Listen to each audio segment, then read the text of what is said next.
We'll now begin the second of our meetings as a Provo Municipal Council. Just to make you aware, our first meeting, which began at 5:30, was to acknowledge and pin 12 new police officers for Provo City.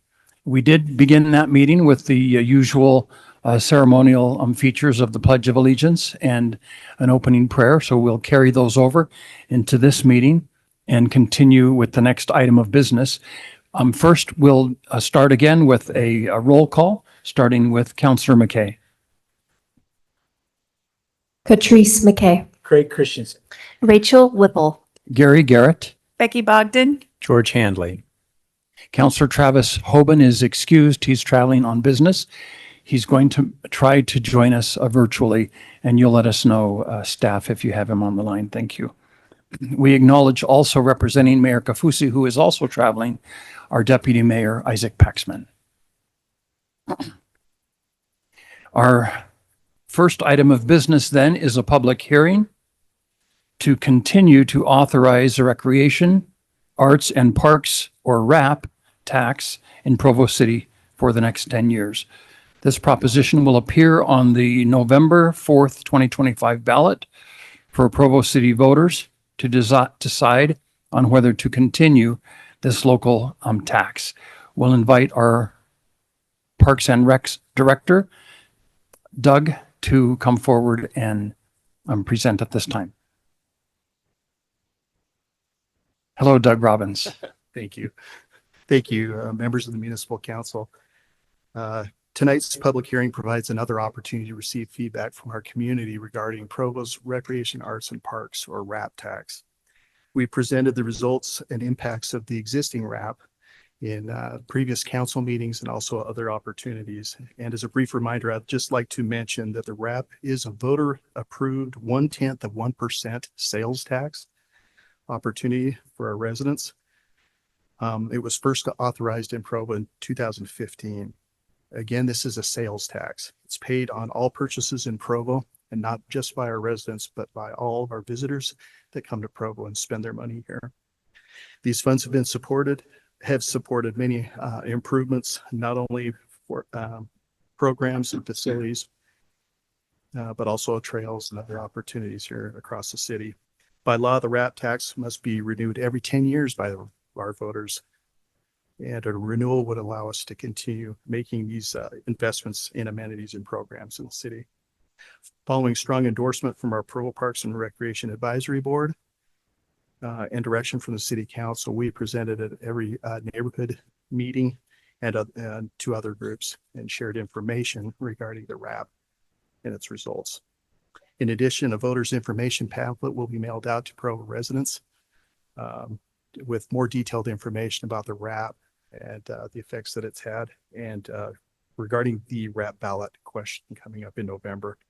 So on behalf of the Provo Parks and Recreation Department, I'd like to thank our elected officials and everyone that might be here today to share their input about this important community opportunity. With that, I thank you again. So Doug, to clarify, this is just the first renewal of that 10-year tax, isn't it? That's correct. And did you say how much this has yielded for Provo City's parks and recreation and arts over the last 10 years on average? It's right about $15 million in revenue that's been generated over the past 10 years. Projections right now going forward right now are about $2 million per year. Great. Thank you, Mr. Robbins. Does anyone else have questions for Doug Robbins, Councillor McKay? Oh, okay. Thank you, Mr. Robbins.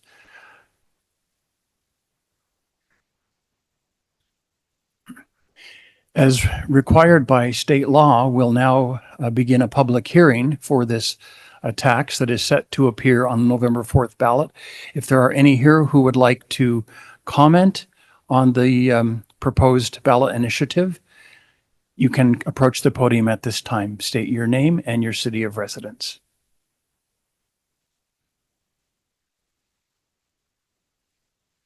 And I forgot to say, Mr. Winterton, thank you. Each comment is restricted to 2 minutes. Thank you. Thank you. I remember that. I will just want you to know that I've been to the neighborhoods and I've only heard one negative comment.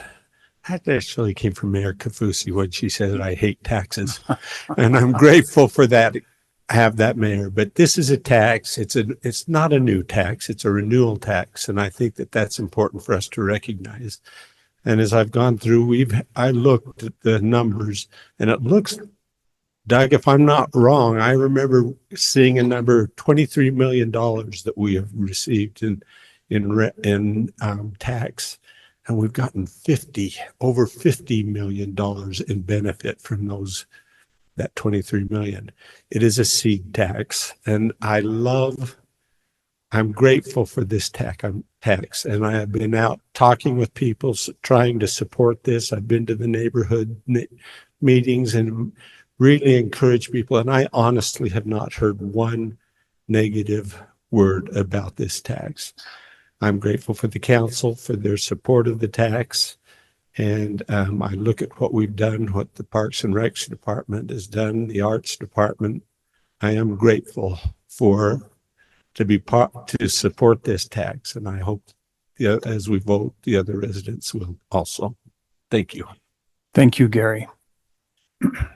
I failed to mention also that state law requires that we allow equal time for those who are in favor of the tax and any who might be opposed. So first I'll ask if is anyone else who would like to speak in favor of the tax in this public hearing. You can come to the podium.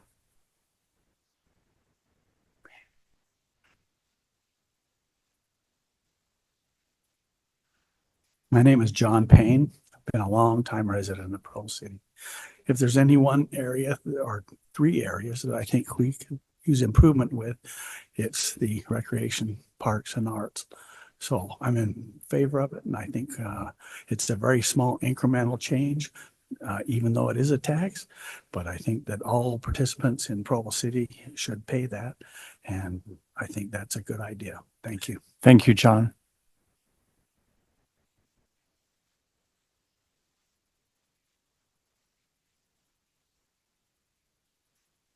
My name is Julie Reddit. I'm a Provo resident of 40 years, and this is the best and only tax that I really love. My goal is to get to every park in Provo, and you keep adding so many. I haven't made it yet. Apparently there's 60 parks. Yes. And the benefit that we receive for a very small amount is you can just see the tremendous parks and trails and stuff. And it's just a great blessing to all of us. Thank you, Judy. Are there any others who would like to speak in favor of the ballot initiative wrap tax? If not, we'll now invite any who are here who would like to offer a contrary opinion related to the proposed wrap tax.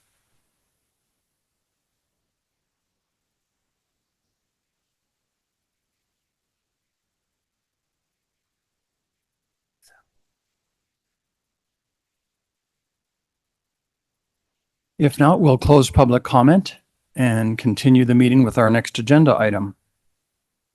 Next, we have a resolution approving and appropriating lease revenue of $520,620.12 in the golf course fund. This will be presented by our golf manager, Brett Watson, and our division finance director, Dan Follett. Or Kelsey. Sorry, I'm not Brett or Dan. They are great presenters, but this is kind of a budget situation. So back in June, the council approved a lease for golf course maintenance equipment, and it went through, everything looked great. And then we went to go add the budget, and we realized that the lease resolution didn't have a line in there saying that the council also appropriated budget in association with that lease. And so this is just kind of crossing the T's, dotting the I's, us asking for the budget authority related to that golf course maintenance equipment lease that was already approved. And I can go into more detail about the lease agreement, but I'll leave that up to you if you have any questions. Thank you, Kelsey. We'll see if anyone has any questions. Any questions for Kelsey? Thank you, Kelsey. Thank you. This item is also available for public comment. If there are any who would like to speak to this resolution appropriating lease revenue for the golf course fund, you can approach the podium.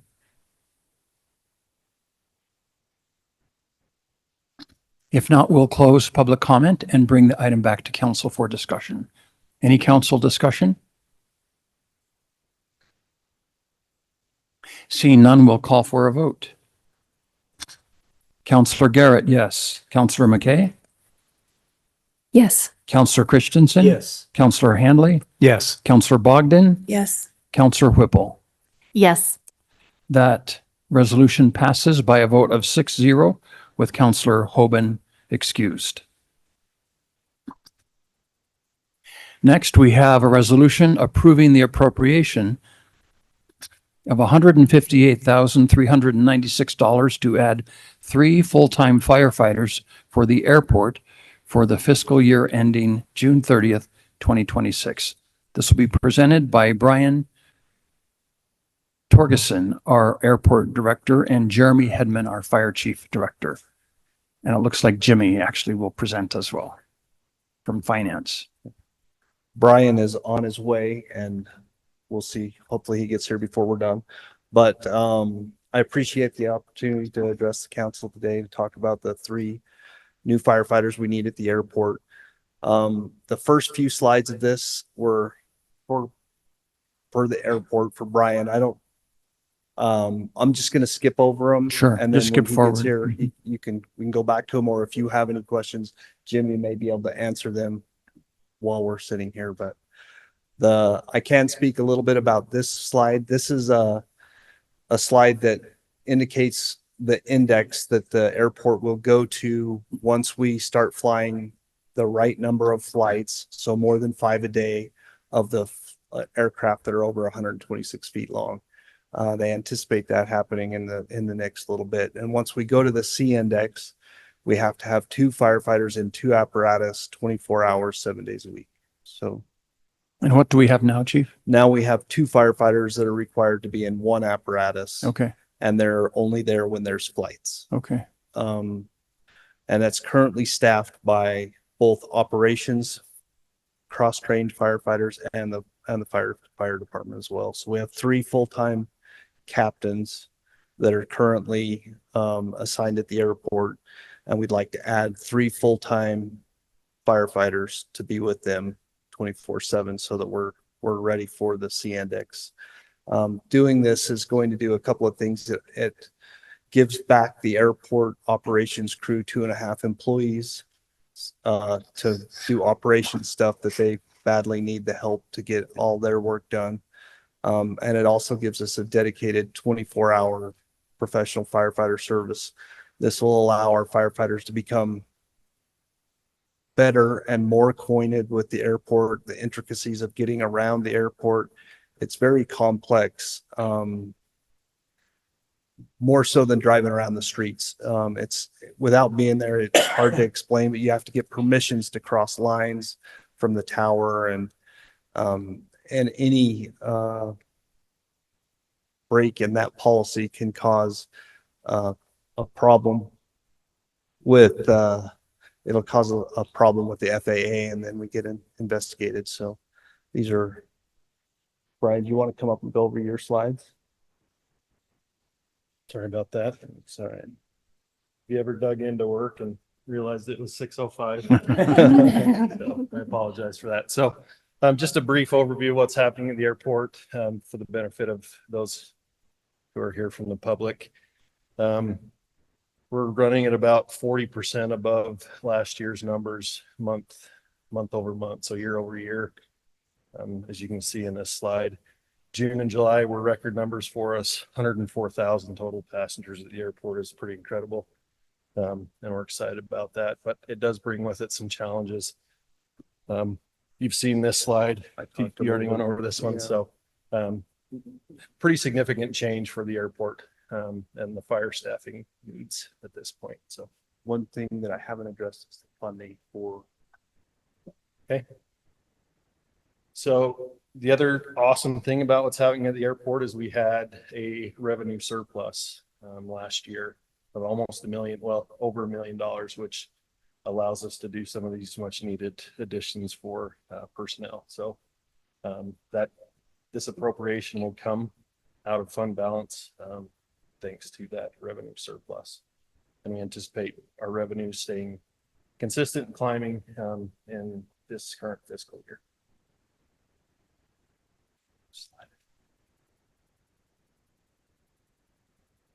So again, just in summary, we're requesting an appropriation of $158,396 to be added to add 3 full-time airport firefighters for fiscal year 2026.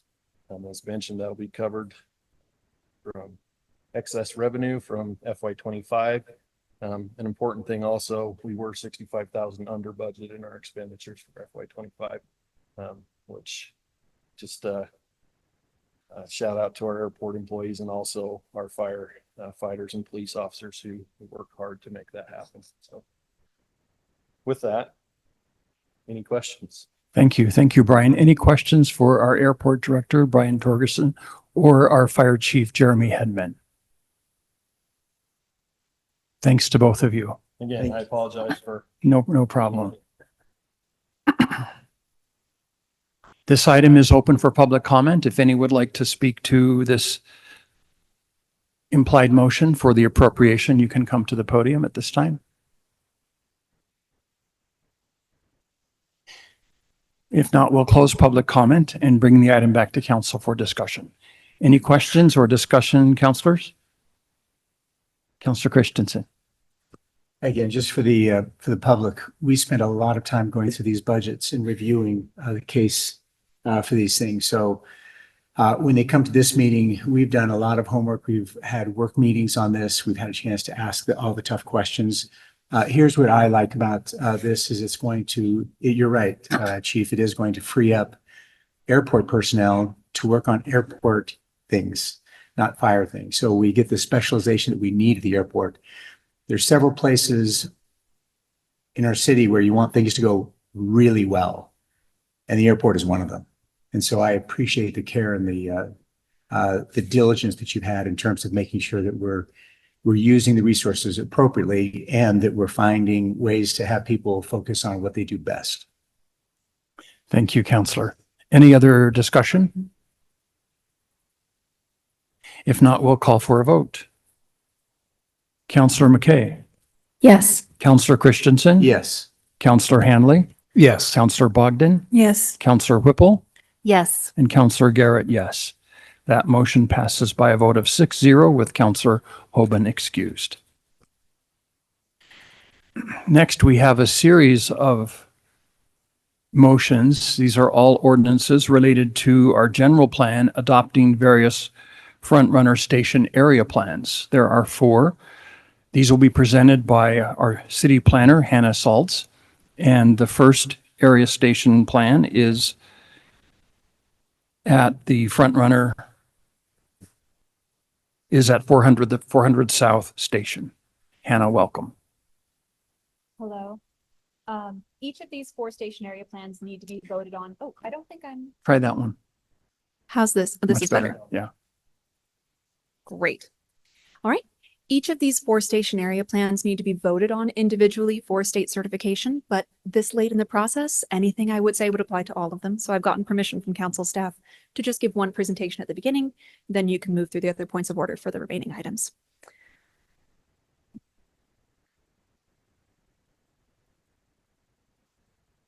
No worries.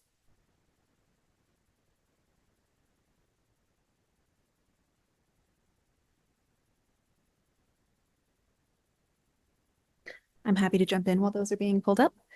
These plans have gone through all of the actual approval steps that they need. The council approved approved the plans as to form on July 8th. So this vote is more of a formality. The station area plan board, or Station Area Plan Committee that's facilitated by MAG, that's the mayors of all of the Utah County cities that have to have these station areas, gave unanimous approval for the plans. That is conditional upon your formal adoption tonight. So everyone's approval is conditional on someone else's, but this is the final step. Once we're done here, I will send your final approving ordinances to MAG. They will give us a certification that we will submit with our moderate income housing reports to show that we've completed that. So that's the mechanism for reporting on this, but they shouldn't have to come back to you for a while. Right? And Hannah, is MAG, or Mountain Area of Governments, the ultimate authority, or from there, does it go to the state? It goes to the state. Mountain Land Association of Governments is a facilitating body. They help distribute some state funding for us to hire some consultants. They facilitated a local level approval that was required by the state, and they will continue with funding assistance and implementation. They've said they're going to be ongoing active partners in this, but all of our reporting on the goals will be to the state through the moderate income area plan or moderate income housing plans. Right, here are the various resolutions, ordinances these have gone through. Just as a quick reminder, the station area plans cover these areas and address these goals. The ones on the left are from the state. The ones on the right are how we interpreted those goals, more or less. The housing goals, sustainability, transportation choices and connection, and access to opportunities. In general, across all of the areas, there's a higher density mixed use residential focus, shifting out with a tapering as we get toward the outer perimeters of these station area radii from the station so that they can integrate with existing land uses around. This is the same rough pattern across all four, but there are individually tailored land use and transportation solutions within each that are addressed in the full plans. If anyone wants more details on them, they are available at provo.gov/planning under the Station Area Plans tab. This is a long process that has been going on for several years. It was actually the first official assignment I was given when I started as a planner, so it's nice to see it wrapped up. We have worked with dozens of partner stakeholders and gotten input from hundreds of members of the public. And we thank them for all of their input. It very much shaped these plans. The next step right here at the end will be the rezones, the full implementation of the land use map that we were talking about earlier. This is something we've been transparent about. Any land use changes that are suggested in the plan that are different from what's on the ground have to be implemented ideally by the end of the year, but the state is being a little bit flexible. As long as we're starting the process, acting in good faith, we'll be able to wrap up. There's a lot of back end work, but we are already on the agendas for districts 4 and 5, where most of these rezones occur. So do expect me or Jessica back in the next couple of months with more rezones for you. Just a note on these rezones for the public, if there are any concerns about your home or property being in an area being rezoned, changing the zoning does not make the current use invalid in any way. Even if you sell the property, you can still continue to use it as it's always been. It will be, grandfathered in as a grandfathered use. It only means that if you ever fully redevelop the property or sell the property to someone who intends to fully bulldoze and redevelop, then it will have to meet the new zone. So just to allay any potential concerns starting early. Right. Any questions from the council about any of these plans? Any questions for Hannah? Yes, Councillor Bogdan. So Hannah, forgive me for my ignorance. What is the penalty if we choose to just not do this? The penalty has been kind of vague. We anticipated this question, so we've been asking around. No one has quite fully found a good answer yet from the state. No one's tried it. These plans are still pretty new, but these plans were reached by compromise. There were some at the state who were considering mandating certain land uses around stations. Utah League of Cities and Towns and other cities negotiated this route where the state mandates plans and progress, but cities get to choose what that local implementation looks like, which has so far been a better plan than being told exactly what we need to do around our stations with no flexibility for on-the-ground customization. There is a concern, this is the biggest concern, is that while we don't know what the specific follow-up penalties for not meeting our goals are, it does jeopardize future local autonomy in decisions like this going forward if we are not shown to be implementing this current negotiated route in good faith. Oh, from what I was told from the former state legislature, this is more of a carrot than a stick, and I didn't understand that prior. I do have grave concerns of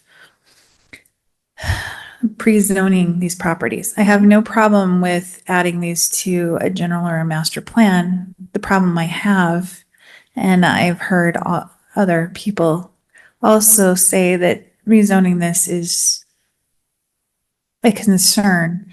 So I would, especially if there's no penalty for not doing it, my reservation would be to vote no. Because it's just not in the interest of the city. The best interest of the city would be to take each rezone and judge that off of its merits. But to go ahead and pre-zone everything, we lose that control. I have no problems even following that as a general guide or whatever, but zoning them individually as we have a plan come before us would be my preference. And we have shared that concern with MAG. Other planners in other Utah County and Salt Lake County cities share that concern, as do the Station Area Plan Committee, which again is the mayors of these cities. This is an area where we don't have a lot of leeway in how we address it in the plans. What the council chooses to vote is entirely up to the council, but just know that those concerns have been voiced and are shared. Any other questions for Hannah? Thank you, Hannah. Thank you. We'll now, station area plan by station area plan, open a public comment period. The first one being this, the first one that we referred to, the FrontRunner and 400 South Station. If there are any here who would like to speak to this proposed station area plan at 400 South, you can come to the podium. If there's no public comment, we'll close public comment and bring the item back to council for discussion. Any discussion, Councillor McKay? Similar to Becky, I will be voting no on this. I think we've done an excellent job doing higher density around, you know, the appropriate places. I mean, some would say we've gone too far in where we've done the density. We've gone above and beyond in ADUs where they are required in our city. And I don't like the state coming down and telling us how to zone our streets and areas when they probably haven't even been on those streets. I think many of the changes aren't a big deal. Like there's not even that many that are a problem per se, but I do think it's more important to make sure we do the appropriate zoning as it goes along, as opposed to a mass change that we are forced to do. Thank you. Others? Councillor Whipple. I'm in favor of adopting these. I feel like we've done a very extensive process of gathering public input, thinking very carefully about what would be good for these areas. And the hope is that by preemptively rezoning these to these very carefully thought out plans, we would be able to help spur some redevelopment along these areas. If a property owner or a developer comes in and they know that they have to go through that rezoning process, that's another impediment to having the change made. It takes much more additional time. It costs a lot more money for them. And by withholding this preemptive rezone for areas that we've already indicated that we want to zone, we are saying that we don't trust the plans that we've made to be good, that we don't trust the public input that fed into those plans, that we reserve the ability to micromanage potential projects. And that really is discouraging to people who want to work in these areas. And since all of these area plans are along this transportation corridor where we want this redevelopment, I'm for it. And I mean, this one is like, I live in this plan area. So I'm not voting for something that just will affect a different part of the city. I'm saying this is the person who lives right here. This is a positive change or potential to have positive changes for my neighborhood, for my district, and for the city as a whole. Thank you. Any others?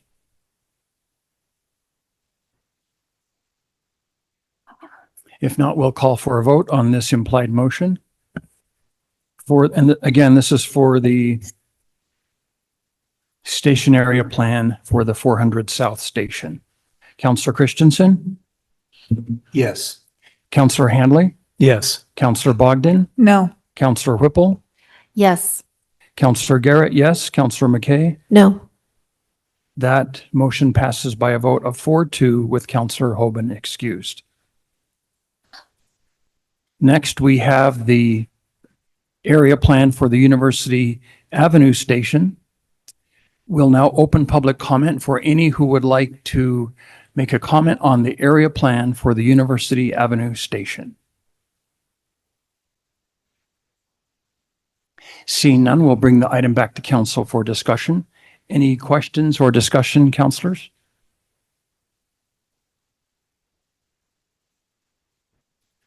If not, I'll call for a vote. Counselor Handley, Yes. Counselor Bogdan, No. Counselor Whipple, Yes. Counselor Garrett, yes. Counselor McKay, No. Counselor Christensen. Yes. That item passes by a vote of 4-2 with Counselor Hoban excused. Next, we have the area plan for the Joaquin Station. We'll open this item for discussion. If there are any here who would like to speak to the Joaquin Station area plan, you can approach the podium.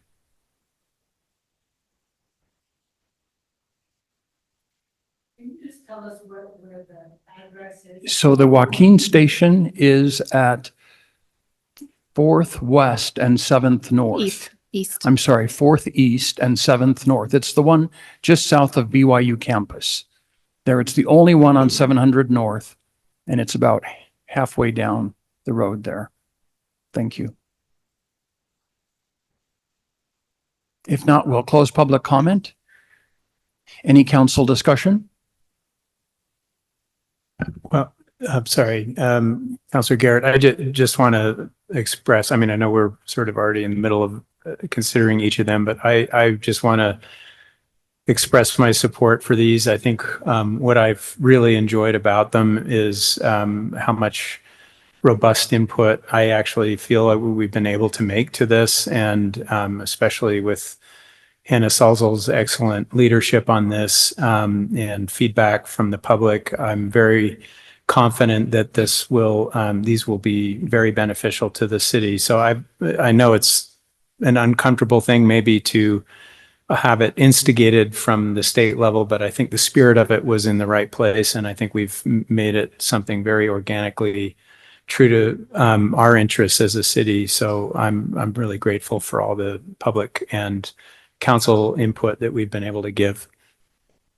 Thank you, Counselor Handley. Counselor Christensen? Let me also just weigh in. I also don't like the idea of pre-zoning, except in situations like this. We talk a lot about housing in Provo and about where that housing belongs. And my belief is that high density belongs in these transportation corridors. That's where the high density belongs. So you can't say, well, no density anywhere. It's like, well, then we're going to have high density everywhere.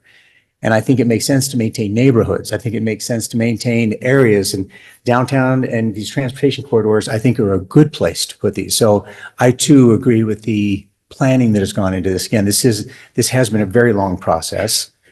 And I acknowledge what's the concern that's been said about pre-zoning. And just as we have a master plan, if we're going to pre-zone high density, this is the right place. Thank you, Counselor. Counselor Bogdan? I would just say I agree with all of that, except for if it's pre-zoned, we have no control over owner occupancy. We have no control over a lot of things. So pre-zoning really, like I said, I don't have a problem with the plan. It's the pre-zoning I have a problem with. I have no problem with this being adopted into the general plan. But to pre-zone all of it along this whole entire corridor, I do have a problem with, especially when one of our goals is homeowner occupancy.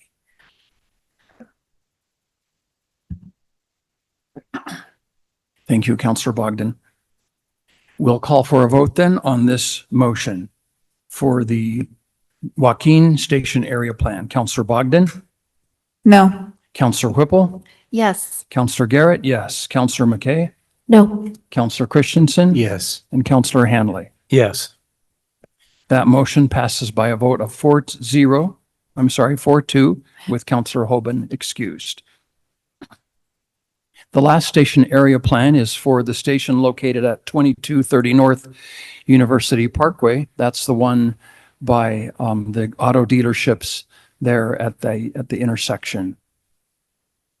We'll open up this item for public comment. If there are any here who wish to offer comment on the station area plan for the 2230 North University Parkway Station. Seeing none, we'll bring the item back to council for discussion. Any additional discussion? Hannah, I did think of one additional question before we do this final vote. A new station is opening on 900 East and 1500 North, whatever north that is. Will that require a station area plan in time? The short answer is no, thank goodness. And the long answer is that the state, even we have more UVX stations than just these that are requiring plans. The state specifies fixed guided stations, railways, point stations. And this does not meet those qualifications of fixed guided. Those pull off to the side of the road ones as opposed to the middle of the road, harder to move sorts of I stations. see. So Okay. since these are pull off to the side, no. Thank you. Very helpful. We'll call for a vote then on the 2230 North University Parkway Station area plan. Counselor Whipple, Yes. Counselor Garrett, yes. Counselor McKay, No. Counselor Christensen, Yes. Counselor Hanley, Yes. Counselor Bogdan. No. That motion passes by a vote of 4-2 with Counselor Hoban excused. The next item on our agenda is an ordinance amending Provo City Code regarding the area where accessory dwelling units are permitted. This will be presented by our city planner, Jessica Donachie. Welcome, Jessica. This is the better mic. Okay. Thank you. Yes, what we have before you today is an ordinance text amendment to amend the areas where accessory apartments are allowed. This is specifically for the property at 1841 North, 1550 East. Just as some background on the property, it's currently zoned R110, which does not allow for accessory dwelling units. And we were made aware of this property through a code enforcement complaint. The property owner has been working on reducing the occupancy and coming into compliance, but 1703-100 allows an exception to move forward with an application if that application is a route to being in compliance. There has been some confusion about a standard ordinance text amendment versus what was in the code as a special use permit. A special use permit is where we require that they have signatures for 66% of their adjacent property owners signing in support, and have a pending rental dwelling license application. Whereas a standard ordinance text amendment, their only requirements are to have a justification for why they want to amend text and have a draft of the proposed text amendment. With this ordinance text amendment, there's a teeny little red square just outside of the map that is currently in our code showing approximately where this property's at. The text amendment is just to add that square into the areas where ADUs are permitted. Approving this ordinance text amendment would mean that going forward, any property owner had the right to apply for a rental dwelling license without needing to do any text amendment or any additional legislative or administrative work. They would just need the rental dwelling license to show that they meet those requirements. It does not automatically grant an accessory apartment at the property. There's still the administrative review process for the RDL. So since this was published for the staff report for going to Planning Commission, I did receive over 10 calls from neighbors who were stating opposition. There was some neighbors with concern. There was also just general clarification and wanted to know if it would be a detached structure or not. And then there was also some in-person visits who were opposed to the ADU. The Planning Commission recommendation was for approval.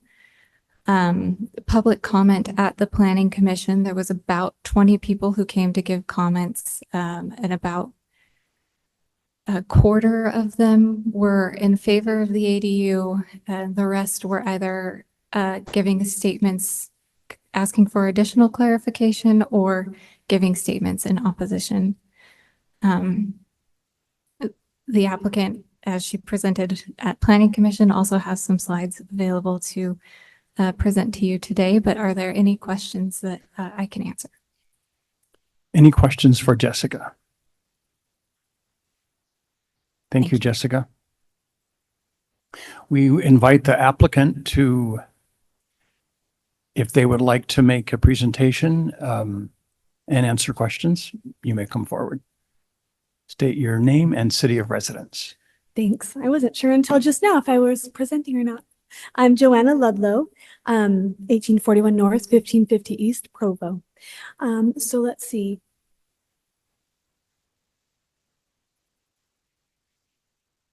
Oh, there we go. Wonderful. For some of you that were here earlier, it was so beautiful and touching to see the officers get their badges pinned on by their family members. Sorry, it was just, I'm so glad I was here early. You know, it just reminds us, these are, you know, good people like yourselves, like you city council members and Jessica, who's been amazing at helping us, who dedicate their time and their lives to, you know, upholding the rules and the laws and the ordinances and the codes set forth, that regardless of, you know, class, opinions, fears, drama, you know, we all uphold the same rules set forth, you know, maintain the peace, create order. And we residents like myself come forward and we meet the requirements set forth by the city council. They are considered based off of, you know, whether those requirements are met. And so just quickly, I'll provide some background on this. These look like our notes from the Planning Commission, so it might be a little different. That's okay. So first of all, we love this neighborhood. We lived in this neighborhood 20 years ago in an apartment, and that was a very needed experience for our family. We were newlyweds. There were wonderful legacy residents that lived there, and it was just such a wonderful experience to be able to work with them. You know, they really needed our youth. For a lot of the youth programs, and they were so excited to have young people in the neighborhood.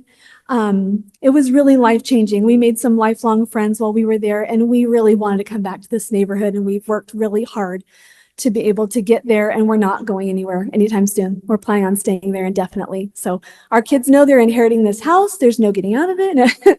Anyway, but it is, we know it's going to be very difficult for our kids to, you know, find affordable housing someday. And, you know, 60% of the Provo constituents are renters, and we really want to do this the right way, legally, carefully, in alignment with Provo's housing goals. And as you might know, there are a handful of apartments in this neighborhood already, and that's been the same for decades. It hasn't really changed too much in all that time. Either basement apartments, guest houses, even some that sent in opposing letters actually have illegal basement apartments and Airbnbs. So it's, you know, there are a handful. And so the other thing is, you know, many of our dear neighbors who are over 60 can already have basement apartments. They have that possibility. The only difference is we're not over 60. And the difference is that we want ours to be legal, and we don't want to fly under the radar. We want to do it right. You know, we tried to address our neighbors' concerns. Many oppositions, we really tried to listen to what those were. Many are based on fear, misunderstandings, assumptions, things like that. And we value them as a person and want to put their fears to rest. So we've tried to provide as many facts as we can for this. We don't want to change the neighborhood. This ADU would not change broad zoning over the neighborhood. It'll only bring our one lot into compliance. And as the city enforcement statement says, the goal is to bring residents into compliance, not to punish. So That's exactly what we're trying to do. Let me see if I can find the right slide here. It's just has, there we go. All right. So the Planning Commission, as many of you were there, specifically said this is exactly the kind of property the ADU code was designed for, built in 1967 with a separate living space. So it already fits every ADU requirement, no structural changes needed. See if I can go the right direction here. We've tried to do everything right to make it safe, just as the city council members have requested and sought for safety for the apartments rented. Just like, you know, you guys have the safety standards for the residents over 60, right? So that's pretty important. We have the private entrance and, you know, existing kitchen, like that's all been there for a really long time. Let's go to the parking. I think I already passed it. We have ample off-street parking. It only requires 8 spaces. Or sorry, requires 4, and we have more than 8. We have more than enough spaces, so we meet that requirement. Many neighbors' concerns but that their kids would not be safe on the roads here. And when speaking to a civil engineer, he said that the impact of traffic from one apartment would be like 0.0001 car per hour. And our neighborhood, our street specifically has sidewalks down both sides. And I have 5 kids. Like I'm just as concerned as everyone else that my kids are safe, and this one apartment doesn't pose any risks there. So you can see the parking there at the house. Let's see, these are the slides from the Planning Commission, which are great, but we do have a page from the manual, from the traffic manual, specifically stating that it's not going to add any more traffic. We did find a great research study done in Ogden that shows it does not, ADUs do not decrease property values. And we have been able to increase our property values since we've been there, you know, working hard, sweat equity, over, let's see, over $350,000 in 2 years. We've increased our property value, got an appraisal just this month. And our neighbors who put their house up for sale last year had it listed much lower, weren't able to sell it. These are direct neighbors. And then they were able to list it earlier this year, and we were able to sell it for about $40,000 more than what they originally listed for because of the improvements we've made to our property. So we've really tried to help improve everyone's property value. And so this fear that it's going to decrease property value is not necessarily founded. It was very difficult to get this rental, to get to this process. So the idea that there's going to be a precedent set, and I clarified this with Councilmember McKay and with Jessica, that this one ADU approval or this text ordinance amendment approval will not make it easier for anyone else to get an apartment in the neighborhood. So it's not setting any precedents in that respect. And it will be the same case by case basis. You know, they'll have to come before you. We know that the process of doing the ADUs is not pretty. I know that a lot of you have concerns about how this process is, this pathway. You know, you'd like to have it changed. Maybe you want it to go back to how it was, or you want to make future changes. And there's a lot of concerns, or maybe we should come in with, you know, more than one neighbor and have a group of neighbors approved all at once. There's a lot of things that we've heard in this regard, but the truth of the matter is that this is the only pathway available right now to have a legal ADU at this property. It's not about the people, it's about the property. And yes, there's lots of changes that we might want to make, but that's not what's up for voting today. It's just, does this property meet the requirements? And so we have we have we've met all the requirements. Try to find this slide here, maybe not. So we've invested a lot in this home. We're not going anywhere. I know owner occupancy is a big deal, and Councilmember Bogdan mentioned that. That's really important to have owner occupants here, and we feel that is a lot more important than just a home that's just completely being rented out. We have a few of those in our neighborhood, and they sit vacant for months. This home is not a target for investors, and those slides are not here because they are part of the new presentation. But essentially, it shows that investors are interested in homes that are between 1 to 2 miles from campus or I-15 or tracks, as you just voted on earlier, which this neighborhood is not. And so it isn't going to become this target. It's not going to become overrun with rentals. It's just, it doesn't meet any of the criteria for investors, even for a duplex. And you'll have to excuse me, I was a realtor, so I did check all my sources on this. But investors are interested in, even in a duplex, between 650 and 800,000. And the median price per house in this neighborhood is between 800,000 and 1.2 million. So it's really out of reach. If the worst should happen, we put our house up for sale tomorrow, an investor isn't going to jump in and say, all right, I'm going to fill it full of renters and it's going to be a duplex, because it doesn't meet the walkability and the bikeability and the flat terrain and the easy access to shopping that investors are looking for. They're just not looking for that in our neighborhood. We do have a history of being owner occupied at our previous home. We lived in Pleasant View, and we were owner occupants the entire time. Many letters came in from those neighbors. They know us a lot better than those here. We've only been here 2 years, and they've showed that through many letters of support that we are excellent landlords, because we had an RDL there, so a little different. We did background checks. There was one time where we had a renter who invited some family members to live there, and it was above the adult limit, and we immediately told them to leave. Like, we're sorry, it can only be this many unrelated adults. We need to end your lease immediately. So we are very willing to do that. When we received the information from the officer, I called in the city right away. What does this mean? What does this entail? Please tell us more. When we bought the house, it showed zoning that we could have an ADU in this neighborhood, and it's since changed. And we looked at this house, we looked at a lot of houses. The process it went on for years, but there was a point where this home was zoned for that. We immediately called the ordinance officer, invited him personally to our house so we could have a good visit. We gave our tenants notice immediately. We ended all the leases. We immediately were like, we need to take care of this. So in the Provo City goals, the Provo City goal specifically says promote small scale infill development across the city. A prosperous and inclusive community depends in part on sustainable housing for everyone, and Provo strives to provide and maintain a mix of housing types. Accessory dwelling units can improve housing attainability by increasing the number of residents through infill development. So this is exactly the kind of gentle, slow, gradual city council and city oversight to make sure that it's done correctly. So again, I just want to draw attention to the fact that this ADU is not an opportunity for a soapbox for maybe let's change the code later, or we liked the old code, or maybe let's do it this way, let's do it that way. This is really the only pathway we have at this moment. We do meet all the requirements, and just as those officers came before us today, we all abide by the same codes and ordinances regardless of opinions and whatnot, and we do meet the requirements set forth. So we'd like to to draw attention to that. That's what this approval is about, is whether this property meets those requirements. So we want to humbly request the approval of this property. We would love to be able to provide a place for other people who want to be in a neighborhood with other families. I was more lonely in my whole life than when we lived in a student ward, because everyone was a newlywed and there weren't any families. It just wasn't the same as when we lived in this neighborhood when we were first married.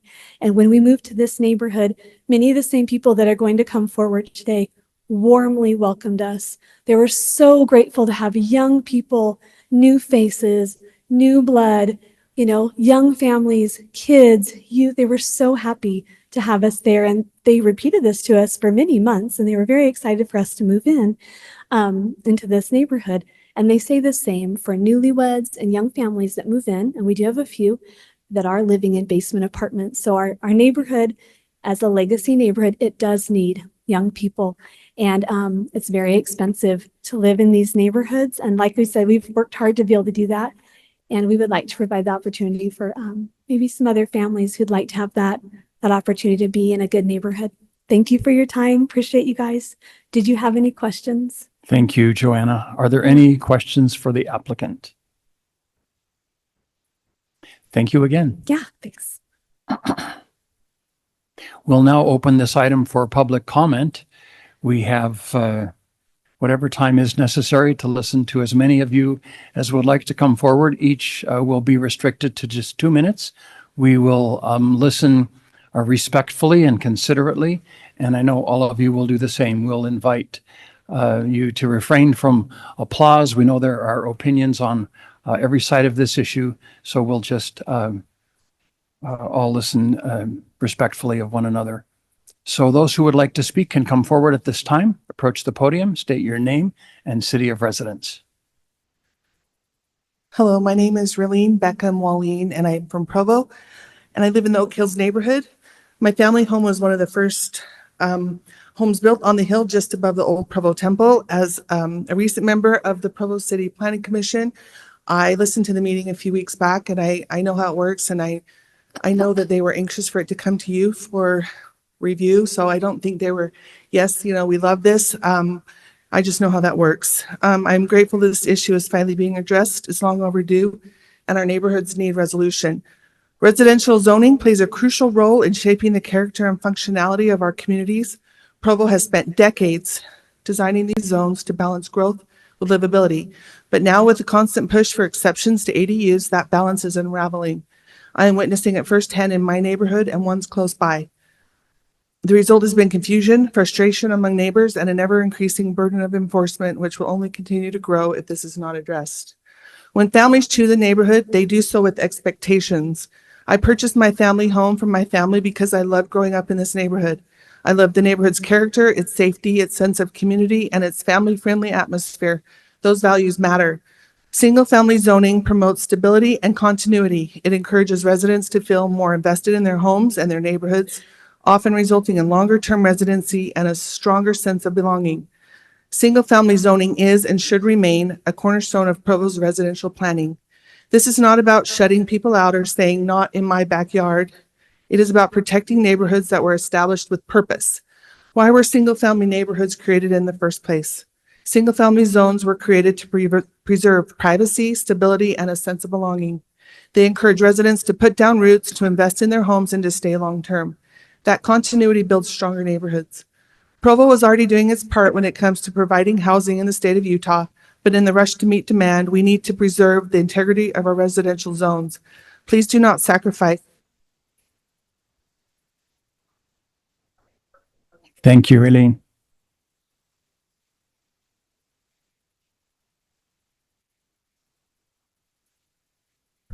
My name is Deanne Francis. I have lived in the Oak Hills area in 3 different homes since 1963. So I am 85. I don't qualify as one of the younger residents anymore, but we have raised 6 children there. So it's a little bit interesting because those of us who have lived there that long, all of us know, and everyone who moves in still knows, that the zoning was for single family only. But so then it gets to be a question of, well, is there any enforcement for this? Apparently not, because we have 4 or 5 other families doing this without any exception. They're just doing it. We had a near catastrophe the other day when I was out walking. I walked up 1550 East and there was a car coming up the hill as a child was biking down the hill and cars parked on both sides of the street. I really thought he was going to be a goner. So I think we have to look at enforcement versus exceptions. When you start making individual exceptions, it opens it up for more people to do the same thing, which changes the character of the entire neighborhood. It also pits neighbors against each other who are friends and we love each other. So when the city doesn't take the responsibility for the enforcement, then we get stuck with having arguments among neighbors who love each other. And that is really not great. Also, the deterrent fine. If there is a deterrent fine, it doesn't exist. $100 a month is nothing for someone making a lot of money on rentals. That's just the cost of doing business. So I would like to say there should be some enforcement and some deterrent, or we don't have any guarantee that those zoning laws mean anything. If we can make exceptions of 1 or 2 people, or allow the ones who are there illegally doing it to continue. Thank you. Thank you, Deanne.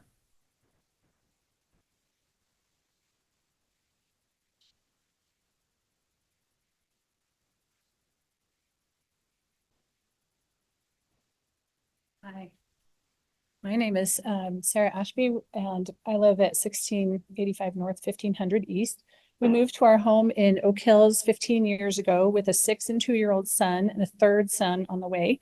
We wanted to raise our kids where they could be safe biking, skateboarding, and throwing a Frisbee in the street. Like many of our neighbors, we very intentionally bought a home in a neighborhood zoned for single-family homes and no ADUs. We wanted to live on a street that wasn't overcrowded with cars, where the neighbors drive carefully because they know our kids are outside playing. Our boys spent most of their young lives outside and often in the street because our street does not have sidewalks. They are now teenagers and can still be found biking and skateboarding in the street. I want to maintain the things that we love about where we live. The current process incentivizes code violation and benefits violators. This case shows that if you want a legal ADU, you should rent illegally until you're reported, then pursue the legal path with the help of city staff while continuing to violate the code and collect rent. I would like a process that incentivizes code compliance. Spot zoning is an inefficient way to increase housing. The Ludlow ADU provides housing for 3 students. It has taken hours of resident, city staff, and city council time for the possibility of 3 rental spots and many very unhappy neighbors.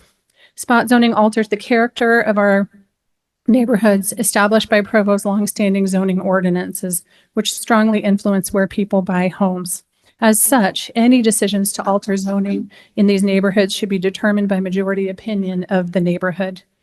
I have a list that now has more than 75 neighbors who oppose this.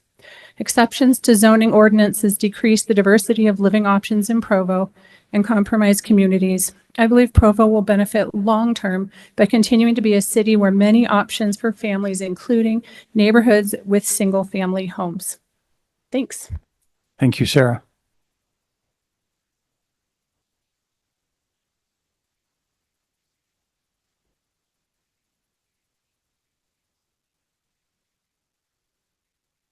Which one? Yeah, try that one. Yeah. Okay. My name is Raquel Esplin, and I am going to read on behalf of Sally Clayton, who couldn't be here. She lives at 1811 North, 1500 East in Provo, in the Oak Hills neighborhood. She says, I oppose the ADU amendment for 1841 North, 1550 East for the following reasons. Permanent nature of this amendment, as it would stay with the specific property regardless of owner. I think this impacts economics of our housing values in an unfair way, as all other homes will not be zoned for an ADU under current policy. Inconsistent zoning practices. Doing one-off exceptions doesn't keep the zoning equitable across all homes in our neighborhood. Also, problematic nature of this particular application, approving an ADU request for a home that was previously renting against policy encourages owners to ignore zoning rules without any ramifications, and possibly even rewards them for providing a strong rental unit illegally in their application. She says, here are some options I would love for the council to consider. Temporary ADU approval that doesn't stay with the home when it's sold. This would solve some of my concerns around the exception process impacting housing prices in a non-equitable way. A gap period between the time that owners are violating code by renting without permission and the time that they can be approved to have an ADU moving forward. Zoning changes for ADUs that take into consideration the majority opinion of a neighborhood. This would include collection of neighborhood opinion by the city and not from ADHOC petitions for or against ADUs obtained by residents. I just want to add my input as Raquel Esplin that I agree with what my neighbors have said and what Sally has said. Thank you, Raquel. Extend our thanks to Sally too.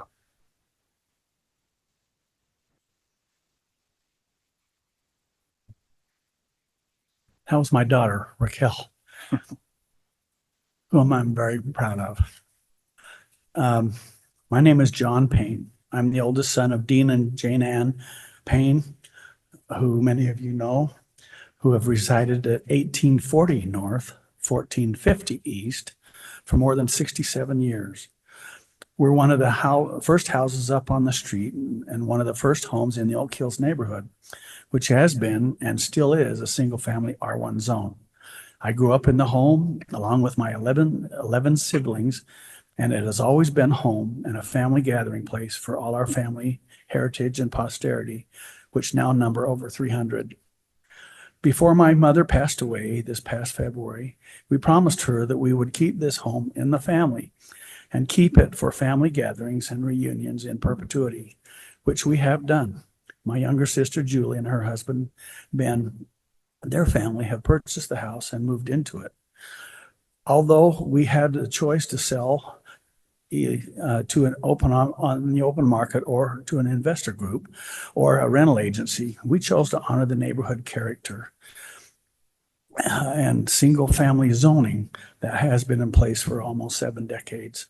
As a real estate agent and property manager, I've understood that zoning was, by law, a strict set of ordinances, requirements, and restrictions by which cities and neighborhoods could expect the governing bodies to respect the neighborhood character, provide peace, safety, family values, as well as a similar economy as it relates to property values and neighborhood cohesion. What you are considering by allowing accessory dwelling units within the single-family zone amounts to a very big change in zoning and opening a door to completely different neighborhood atmosphere and character. You will be spot zoning, and you will be changing the infrastructure and having an significant.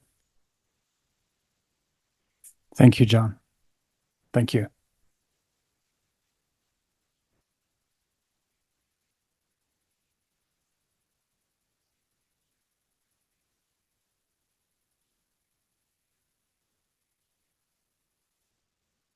Good evening. I'm AJ Ludlow, co-owner at the property, so Provo resident also. So we don't feel the decision tonight is complex or political, but it should come down to one thing only. Does this property meet the requirements of for an ADU under current city code? And we believe the answer is yes. So our home was built in 1967 with a fully separate living space, its own kitchen, entrance, parking. Exactly the kind of design the Planning Commission described as the type of home the ADU code was created for. We meet every requirement: owner occupancy, off-street parking of over 8 spaces, more than double the requirement, proper square footage, safety setbacks, compliance with ADU ordinances.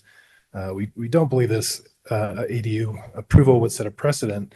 Doesn't open the door for other properties because each individual property still needs to be evaluated, reviewed, and processed in the same manner, which is frankly quite difficult. So I can't see that many people doing it. But we've also lived in Provo for decades. We're raising our kids here. We've invested everything into this house, not as investors, but as permanent residents. At most, we may rent the space for a few years when it makes sense to do that, since we have 1,800 square feet that we can lend to a family that needs it. But in the future, it'll be our own kids, our own family members living there.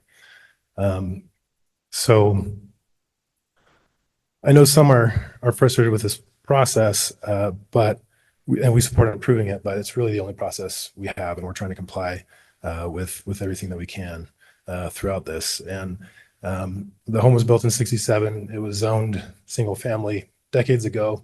The needs of the city have changed over time. We're in a housing crisis. Houses have a hard time selling here because they're so expensive. And young families have a hard time finding places to live as well. We feel that this approval would really help meet the needs of the city at this time. Thanks. Thank you, AJ.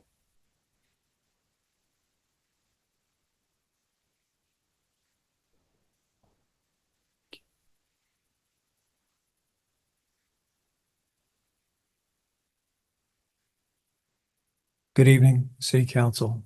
I'm Mike Stouter. I live on 1785 North, 1500 East in Oak Hills. I went to the Planning Commission meeting for this issue a few weeks ago, and I was really taken aback.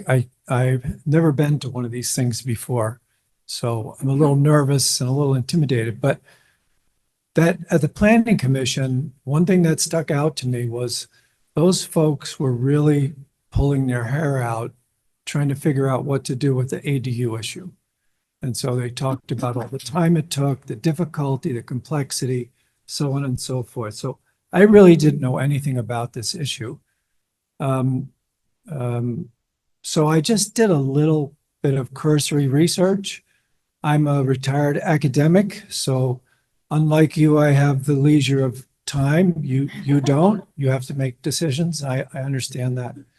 So just a couple things. Somebody brought up a little bit of history. And so I would like to ask the council if they could just maybe raise a few more questions before they make a decision about this. And so one question I had, what was the original intent of the original ordinance? How did this come about in the first place? Certainly there's a history here. And I'd be curious if any of you folks know this history and what was the purpose of that? Looking at my time, 33 seconds. Then the second one is this assumption, there's kind of a blanket assumption that ADUs are somehow an unalloyed good for the community. And all you have to do is look at the news in San Diego regarding ADUs, and it's a holy mess.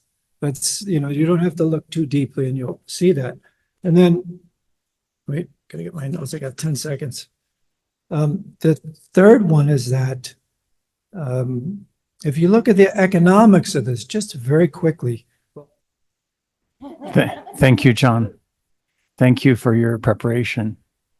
I will acknowledge also that we have Councillor Hoban on the line as well. Councillor Hoban, we're doing public comment right now. We'll have council discussion soon.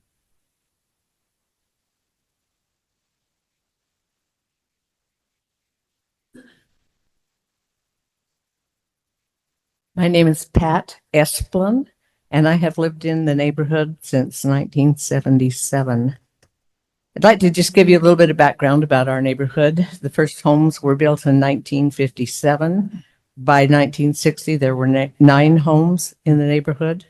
By the end of the 60s, another 50% of the homes had been built. By the end of the 70s, we had 78% of the homes. Between 1980 and 2000, 8 homes were built. And since 2000, we've had 14 more homes built in our neighborhood. So it has increased in numbers over that time. Right now, a fourth of the homes are owner occupied by the original owner. 18% of the homes were purchased by family when the original parents, they're either children or grandchildren who are living in the homes. 22% of our neighbors are second owner. So they bought from the original owner. And 4 of us have lived in multiple homes in the neighborhood. That leaves 31% of our neighbors who are in homes that have turned over several times, but many of those have been there for over 15 years. In the 2023 Provo City Master Plan lists the top 3 housing strategies, the third being to recognize the value of single-family neighborhoods. I would suggest to you that spot zoning does not recognize the value of single-family home. And this is truly a legacy neighborhood. We're happy to be there. We plan to be there. You've made exceptions so that we can have people live with us once we need that. We are over 60. You can tell by looking at us that time will come soon. So thank you very much. Thank you, Pat. Thank you for your research and that helpful history.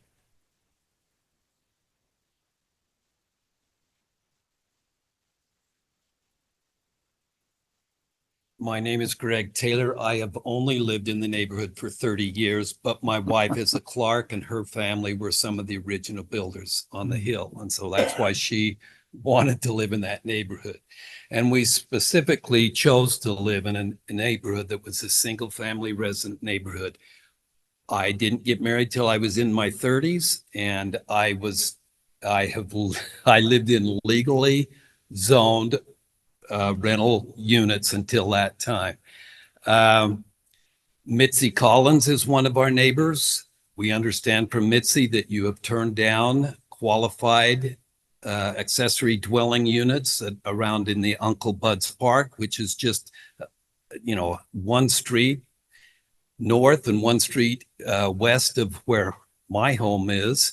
And we understand that you've already this year voted down 2 accessory dwelling units in that Uncle Bud's Park neighborhood. So I would just encourage you to I would encourage you to vote the same way that you voted earlier this year on accessory dwelling units in the Oak Hills neighborhood. Thank you.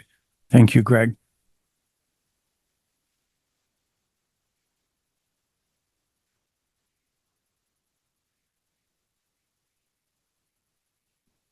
Hello, I'm Ryan Cromenhook. I also live in Oak Hills neighborhood. We've been there for 15 years almost. We previously lived in Provo, in a different part of Provo that allowed for rental units. And we had a wonderful experience there, but specifically chose to leave that area and move into a neighborhood that was single family dwelling as our kids got older, so that we would have the type of community where, as you've heard, people stay. We know each other. We care about each other. And in the almost 15 years that we've lived there, this is the first time I have seen neighbors pitted against neighbors. And it's heartbreaking. And I hate it. I think we all do. And unfortunately, that's the process that has been provided. And so I ask that you turn down this application, that we stop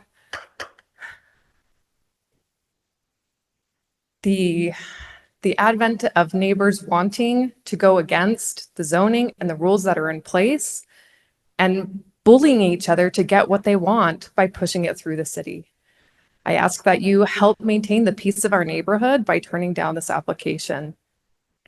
We're really grateful for council for all that Provo provides, including the zoning laws, because it has allowed our family to live the way that we have wanted to live for the last 15 years, and ask that that be continued.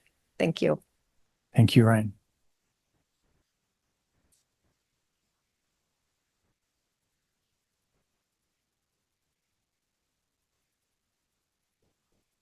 My name's David Taylor. I also live in the neighborhood, and I'm going to speak very quickly, so hang with me. I'm going to speak of broad principles. As you know, the purposes of city zoning laws are primarily to ensure compatible uses. It's for the protection of public health and safety, protecting property values, and promoting economic development and preserving community character.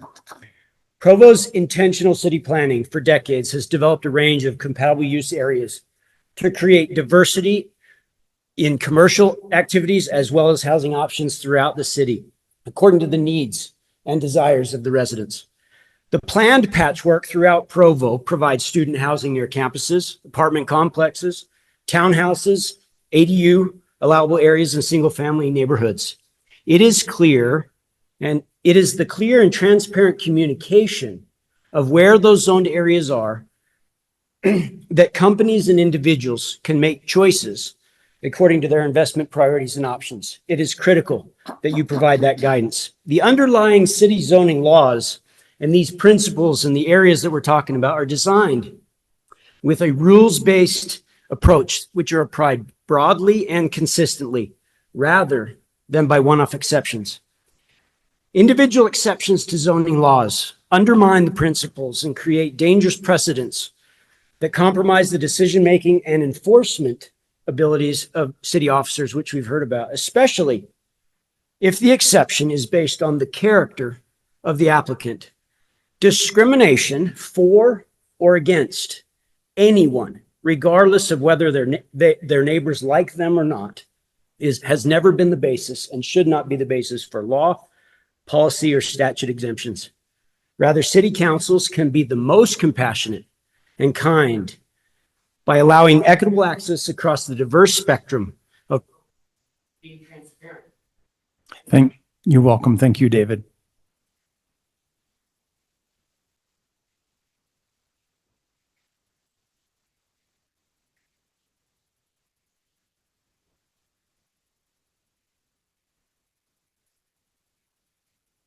Hello, my name is Ruth Clegg and I live on 1500 East. I'm one of those people that bought her parents' home, so my home is older than me. I moved from Washington, D.C. I had to convince my husband that Provo was a great place to live. And he's like, I don't know, I like crowds, but he loves it now. And he wants that single family home feeling. He likes that we know our neighbors and we've known them for years. I moved back about 10, 11 years ago. And we did welcome the Ludlows in. That is not the point. We love their family. We want them to be there, but we don't want the renters. And we don't want the other houses that have renters. And I think this is finally the point where we're just like, enough is enough. We don't want the Airbnbs in our neighborhood. We don't want all these things that are against code. And Yeah, I work in law enforcement and I have very low tolerance for lawbreakers. And we need to maintain a line. You don't give exceptions willy-nilly or because you like somebody. You don't do that. You follow the law. And so if we don't want all Airbnbs coming and getting an exception and all the other renters to get an exception either, we want to maintain that single family neighborhood. Thank you. Thank you, Ruth.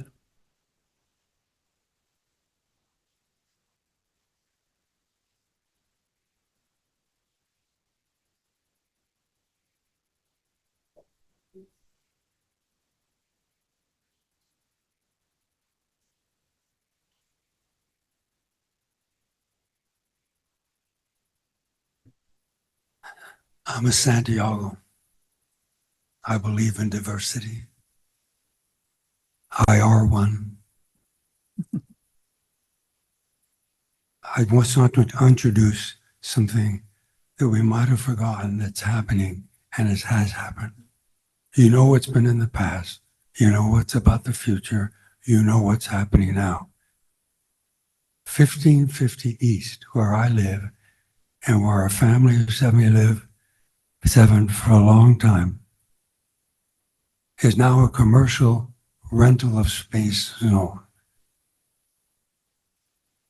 A rental of space zone with rooms available on any floor for a week, for a month, for 6 months, for a year. You can rent space on that street, and that violates you know what. It's that simple. My neighborhood of 53 years is fractured. It breaks my heart. Friends accusing friends. It doesn't feel good. It needs to be resolved. You can resolve it. It isn't hard. Thank you, Mr. Santiago. Could you tell us your first name? I'm sorry. If you said it, I didn't hear. Just call me Frankie. Frank? Thank you. Hi, my name is Josh Esplin. Sorry you have to hear from yet another Esplin. I did not prepare any facts or figures, just that I am one of those individuals like Ruth who grew up in the neighborhood and moved away for school, started a family, got married, came back, wanted to live in Provo. At the time, couldn't afford it, right? Bought in Spanish Fork. There were lots of kids, tons of kids everywhere. An opportunity came up to purchase the home that I grew up in. And at first I was like, well, I don't know about that. That's pretty close to family, but we decided that we did. And part of the reason was all these people here, especially Frank, right? So that my kids could be able to be a part of that community, right? And so we've raised our kids in that neighborhood on the street where I used to throw the football to myself and wait for cars to pass and then get back in the street and play again. And so, you know, the idea of, well, one exception after another, I noticed the other day that I have a very, very large crack on my driveway. And I hadn't noticed it before, but it started not as a large crack. It started as a small fissure, right? And grew and grew.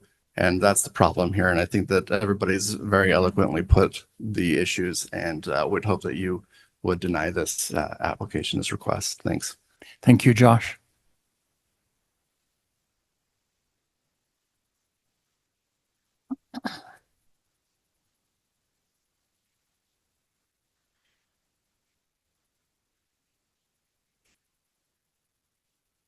Is there any additional public comment?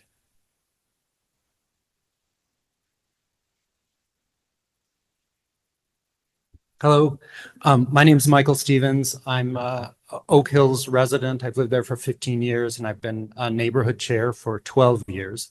I want to use some of my time for audience participation. So if members of the audience could stand up if you're here for the Oak Hills issue at hand. Actually, we're not going, no, sorry. Oh, okay, all right. Yeah. So, okay. So we're then happy to listen to as many as would like to approach the podium. Okay, sounds good. Thank you. I just want to share some numbers then. So it was shared earlier that 25% of people who spoke to the Planning Commission supported the ADU. And I looked at the public record and it's actually 3 out of 19. So that is 16% supported, 84% did opposed. And then what I was trying to demonstrate is that the room is full of people who oppose the ADU. The reason I wanted to come today to speak is because of my role as neighborhood chair. Many people over the years called me and said, I'm interested in buying a house in your neighborhood, and I'd like to rent the basement out. What is the neighborhood view on ADUs? And so I shared with them the information that the majority of residents in Oak Hills oppose ADUs. 84% of people who spoke at the Planning Commission oppose those.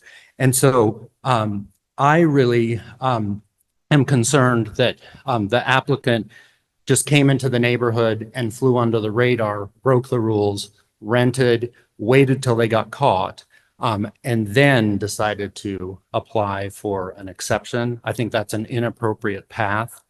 And I want you all to go home and say, I listened to the concerns of the majority of the neighborhood today and voted. Thank you. Thank you, Michael.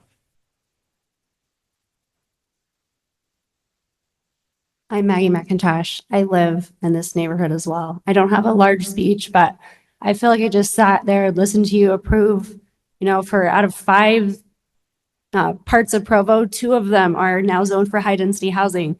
Our neighborhood isn't. And I would like someone to protect that. Like, we have lots of different housing available. Obviously, we just zoned a lot of it for high density, but our neighborhood isn't. So I just want to have my vote go down as I would like it to not be approved too. Thank you.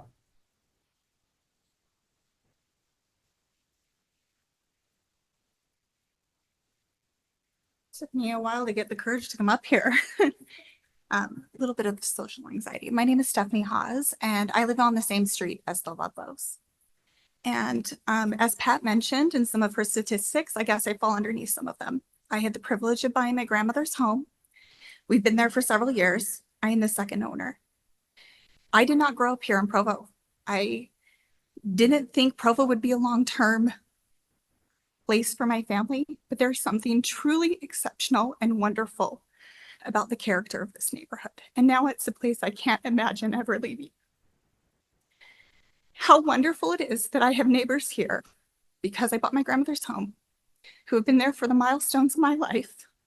And now I get to be there for the milestones of their children and grandchildren. And even recently, I got to attend the baby blessing of a great grandchild of a neighbor that has been a part of my life.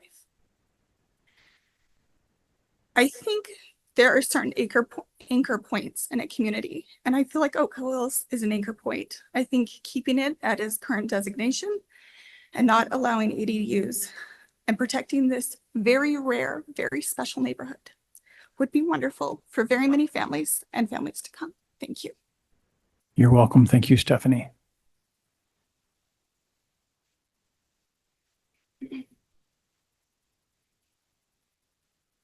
Mr. Chair, council members, and Mr. Paxman, thank you for listening to us tonight. We appreciate each of you, and not just tonight. We appreciate your willingness, each of you, to research out this issue and to meet with us and to make an informed decision on what's best for our neighborhood, what's best for our community. And I just want to add my opposition to this proposal as well. This is worse than the special use permit that was previously asked for that got shot down. So I just want to add my voice to that as well, and let you know that I appreciate any efforts that you make in the future to resolve this issue. And I know that you will. I have faith in each of you that you'll do what's best for our not only our neighborhood, but every neighborhood that will face these same issues, and avoid the fracturing that my father-in-law spoke so eloquently about, and so many others basically said all of the things I'd planned to come and say, and said it better than I could. So just want to thank each of you. Thank you, Kim.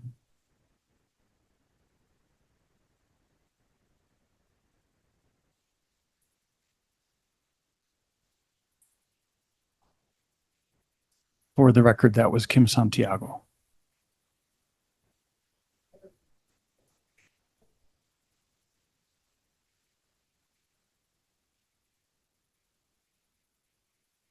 This is kind of scary. My name is Catherine Thomas. I live at 1831 North, 1500 East at Provo. I live directly behind the Ludlows. We moved here about 10 years ago. My husband and I were in California for 28 years, and we came back to take care of his parents and live in their basement to help them until they passed away a couple of years ago. At that time, we purchased their home, and so we fall into that category too. But growing up in California and seeing all the different diversity and everything else, we wanted to be in Provo, where my husband had grown up, and how we had family close by, and we knew the neighbors and we knew everybody around us. And so that's why we decided to stay in the home and remain there, even though we probably could qualify for an ADU also. And I think every home in the neighborhood was almost built with basements and kitchens and everything designed that way. So, but we're there and we love the neighborhood, and I just want to add my voice to opposing having ADUs. Thank you, Catherine.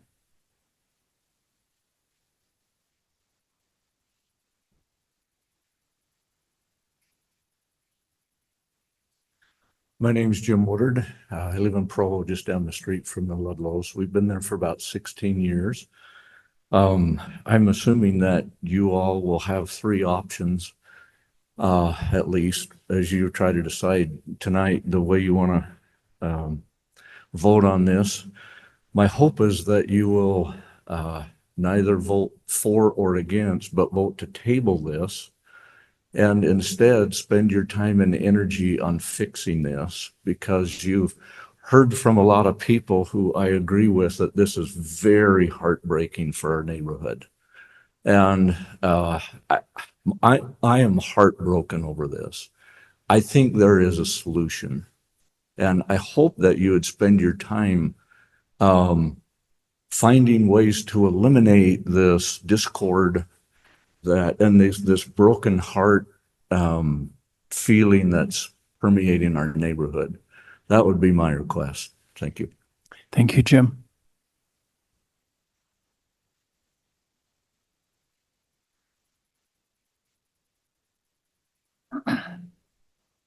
Is there any additional public comment? We thank all of those who have taken the time to organize your thoughts and come and share your thoughts and represent your position on this important topic. We're now going to take just a 5-minute recess and then reconvene the council for discussion.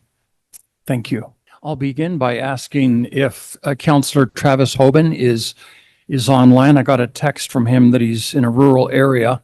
Councillor Hoban, are you able to participate in this part of the discussion? Are you online? Yes, I am. Can you hear me okay? Yes. Okay. Thank you, Travis. So we'll now bring this item back to the council for discussion, questions, clarification, anything that they'd like to relay at this point.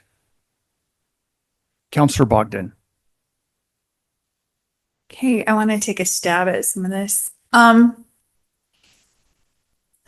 think I'm just going to speak for myself, but I know counselors here. For one, hearing how amazing your neighborhood is, it makes me want to live there, right? Pretty amazing neighborhood where people love each other, they look out for each other. And I realize our mistake of this ADU application process. And this is something that we've talked about for the last couple of weeks. And so 2 weeks ago, we did make a motion in our work meeting to get rid of that piece of code that would tear neighbor up against neighbor. And then today in our work meeting, we are looking at other options. Legal has told us that that'll give us 2/3 of the way there. We have another third of the way there. And so that's what we're reviewing. We've asked our staff to go ahead and look into that and bring that back.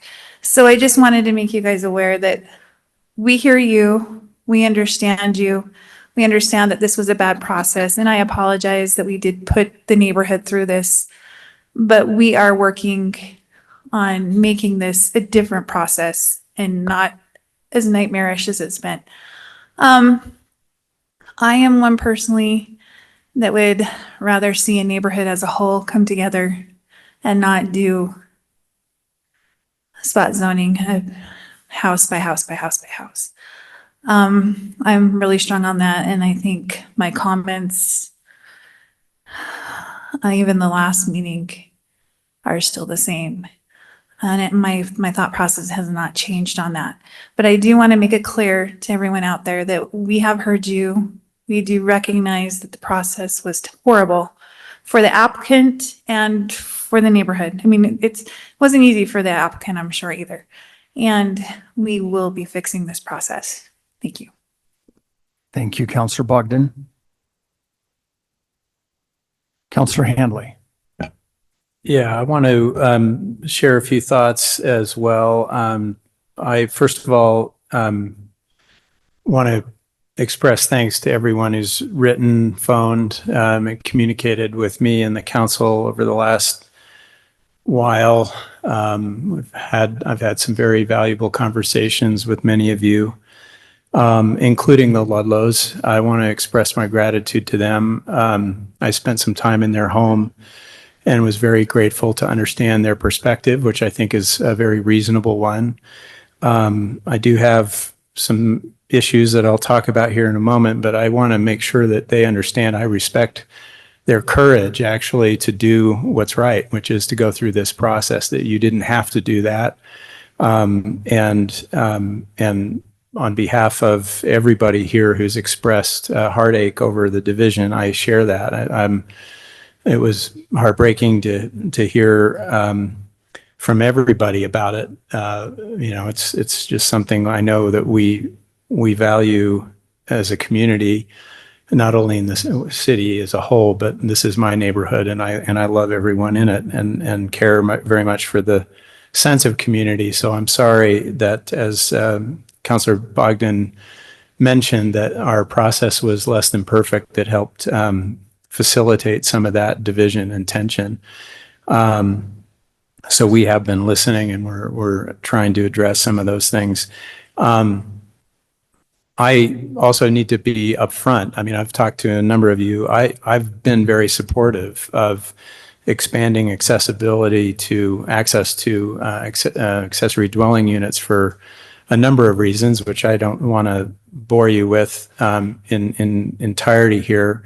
But at no point do I want to cause division, and I recognize that there are some complexities to this issue. I just hope we can all appreciate the complexities. I've told a number of you, my next door house neighbors moved and they sold it to a young family, and I don't know why they thought this was going to be possible, but they thought they could rent out the basement. And when they found out that they couldn't, and that their next door neighbor was a member of the city council, they decided to rent out the entire house to somebody. So our goal of home ownership in the neighborhood can actually be compromised, in my view, if we're overly strict with ADUs. I frankly do not know what the right balance is. We've been experimenting. I've been researching this for 5-6 years, I think. And I see it as a valuable tool for young families. I think it's important for us to consider that. It's also important to realize that the state legislature has been moving closer and closer to mandating this across the state, which is very likely to be a conversation every year for the next who knows how many years. And one of the things about the Ludlow's request that I thought was especially reasonable is that it's a very odd, anomalous house. It has, you saw the map. It's how many, I don't know, 12 bedrooms, 10 bedrooms, with a second kitchen already in it. And so it does seem to me to be unused housing stock that otherwise lies dormant that could be used in a reasonable way. Most of the time, when ADUs are regulated well and they're licensed well and they're inspected well, then they do have minimal impacts on neighborhoods. I've heard my neighborhood referenced as a case in point of how poorly it's gone, but I think I don't know. I'm between Oak Hills. I'm on Oak Lane. I guess I'm Oak Hills. I'm Oak Hills, right? But it's a tree street, so I guess I'm also tree streets. But I've seen it positive and negative in different ways. But I think overall it's been quite stabilizing for a neighborhood down closer to 9th East that's very vulnerable to exploitation. As a council, we are entirely united behind stronger enforcement, and I know there's a lot of frustration with that. We've been working very hard at that and continue to look for ways to be better. But I hope nobody doubts our commitment to it, because regardless of nuances about this issue as a tool, we all agree that violations where there's over occupancy and illegal duplexes and those sorts of things are very, very negative. So I just want to acknowledge that.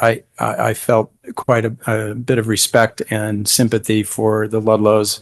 That said, I also have listened to many of you who have concerns about it, and I share some of those concerns. I think the main issue for me is that, and this is a longer conversation that I'm happy to have with anybody, but I would prefer a special use permit process than spot zoning. I think, as Mrs. Ludlow said, this is kind of their only option. It's too bad that it's their only option, but it's not a good one, and it's not one I like or support, because it does actually set a strange precedent of exception that then someone else can say, why did you make that exception here and why not make it there? And you end up with this weird map with, one house here and one house there. The difficulty, of course, is that houses are very unique, and this one's very unique. We've had a situation a couple of weeks ago of a very odd-shaped property that we essentially spot zoned because it was just not fitting a lot of our code. Code and zoning are imperfect tools.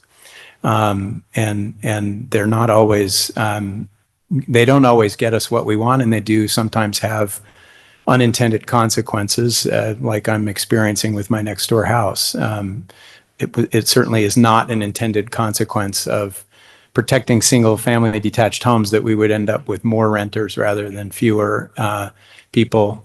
But families need to rent too. And there are many, many people, increasing numbers of people in Provo, families, not just individuals, who have to rent in order to live in the community, because only 20% of Provo citizens can afford to buy a home in Provo right now. So we've got a pretty serious problem we've got to wrap our brains around and try to solve. So it's with conflicted feelings and some worry that I'm disappointing people, but I'm going to vote against this because I don't like the spot zoning, and I would rather us find better ways to find some flexibility that balances neighborhood input with the need for some of that flexibility. We're not there yet as a city, and I will gladly not have to deal with that in about 2 months, because I'll be stepping down from the council, and I will leave it to my esteemed colleagues to solve this problem in the next while, because I don't think we're there yet. So thank you. Thank you, Councillor Handley.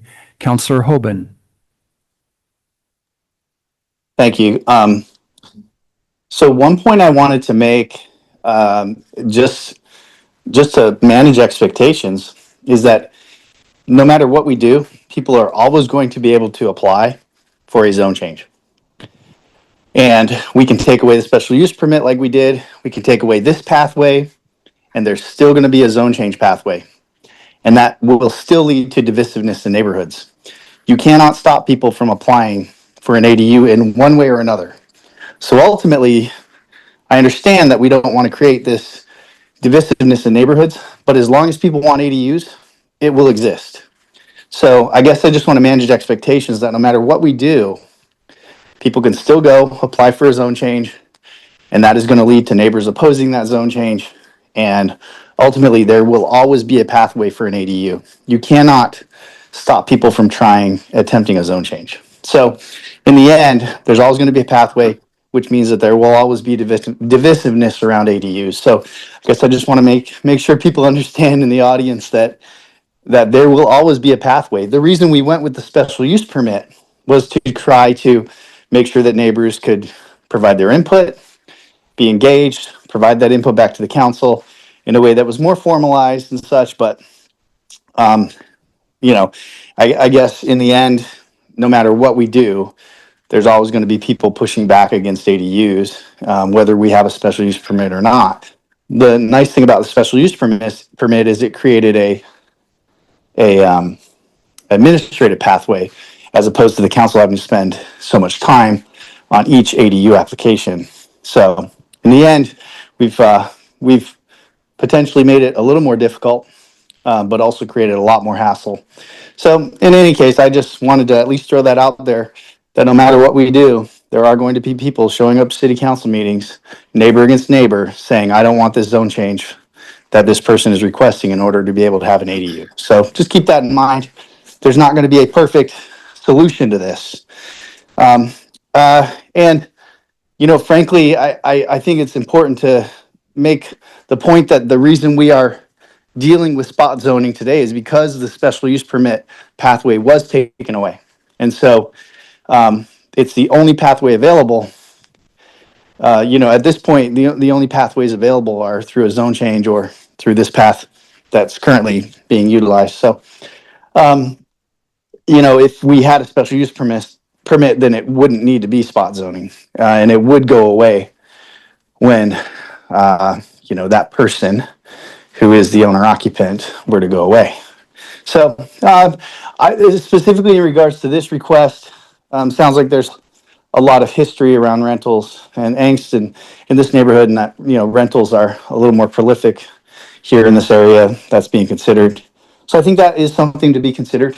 I think I look at these ADU applications in, a quantitative and qualitative way. Quantitatively, maybe there's enough parking spots. It could work. There's enough rooms in the house. But qualitatively, it sounds like there's some issues specifically in regards to this neighborhood and this ADU. So I think that carries weight with me. My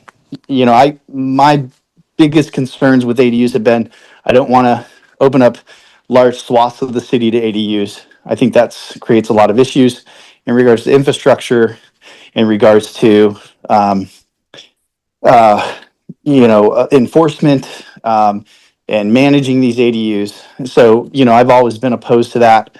Where I've more so been open is in these one-off type of applications where it makes sense, and everything kind of, all the stars align. I don't know if the stars align on this one, but so I think there's some other considerations there. But in any case, thank you, and I won't be supporting it for those reasons. But I also think it's important to keep those expectations in check, that ultimately there's no way to stop the divisiveness when somebody wants to, request an ADU in one form or another. Thanks. Thank you, Councillor Hoban. And if you have any additional comment, Travis, continue to use the raise hand feature on your laptop. Thank you. Councillor McKay. One gentleman asked about the history of how this process came to be, this really bad process. I'm just going to give a quick overview since you asked. It was right when I got on the council, so it had to be about 4 years ago. And the council was really divided, 4-3, 3-4 on ADUs in the whole city and no ADUs. So this compromise came to be. The special use permit where they could get signatures and it would never come to us. It just got approved. So you wouldn't hear about it. There wouldn't be a planning commission or a council meeting about it. If they got the signatures, if they met all the requirements of an ADU, they would get it. But it would only be until they sold their home. So it was not in perpetuity. And then it also had this process that we're doing now. No, it didn't have that process. We changed. Okay, so a couple years ago, about a year ago, we got rid of that process where it was just going through the administration. But it was the same issues, it was just a lot of contention with getting the signatures, and the divisiveness is horrible. We shouldn't be doing nothing that pits neighbor against neighbor and hurts feelings and cohesiveness of neighborhoods. And community is what we want, right? We work so hard at it. We do the neighborhood program trying to build community, and we do communication trying to educate people and build more community. We don't want anything to do with hurting our neighborhoods. I'm someone who's always been really protective of legacy neighborhoods, and I'm not a fan of ADUs. The state did require most cities to do ADUs citywide, but Logan, Ogden, and Provo were exempted at 30%. We have to do 30% ADUs. We have about 50% ADUs right now. So we've more than met the state requirement, and I think that's good. We're done. It's my opinion that we need to protect legacy neighborhoods. We are failing on enforcement. We need to do way better on enforcement. We're still working on that. We have been actively working on it, but it's a very slow thing, and we haven't found the answer yet. So what else was I thinking? I will be voting no on this. I am against adding. I think some people mentioned bringing back the special use permit that just goes through the administration, but that's, in my opinion, just shorter term spot zoning. You're still just randomly putting them, and you're not having neighborhood input. And I think changing zoning is just a huge, huge deal. You do buy your house very deliberately. For most of us, it's the biggest investment we make in our entire lives. And you buy in certain zones. You purposely want the zone you want. Some people want animal rights. Some people want an ADU. Some people want single family. You have every right to want what you want. It doesn't make you, I just think everyone has a right to want what they want. It doesn't, some people want to call it NIMBY or put shame on it, and I don't think that's appropriate. I think we have every right to purposely buy in a certain area. And when you have a zone, I do see that as some of a social contract that we have with you, and it's important to me. So, yeah, that's my opinion on that. Thank you, Councilor McKay.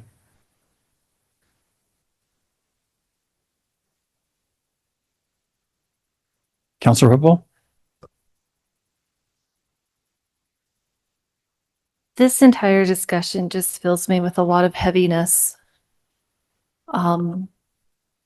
You have all come in here today with so much pain, and I've heard that from all of you. I don't know what it's like to live in a legacy neighborhood like that. And every once in a while when I'll visit friends who live up in the neighborhoods, and they're talking about their neighbors that they've known for years and these multi-generational things. And I feel like I'm so new, like I would never fit in to a place like that. I really, really hope that after today, that you work deliberately to heal this rift that you're feeling, that the people who live in your neighborhood know that you love them and that you welcome them there. I believe that you do that because you've talked about how much you love it and how much you love each other. And I think with that love, you will want to heal this. I'm generally supportive of accessory dwelling units as a conditional use. But that's probably because I live in a part of Provo where that's allowed, and I see that that's good for my neighborhood. And I recognize that there are different neighborhoods in Provo that have different character and different priorities. And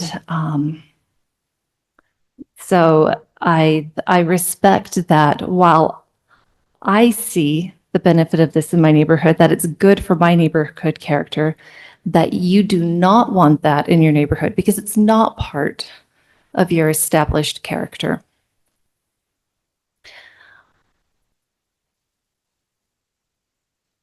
I think it's interesting. This has happened in several meetings where people have said that they deliberately bought a certain property because of the way that it was zoned.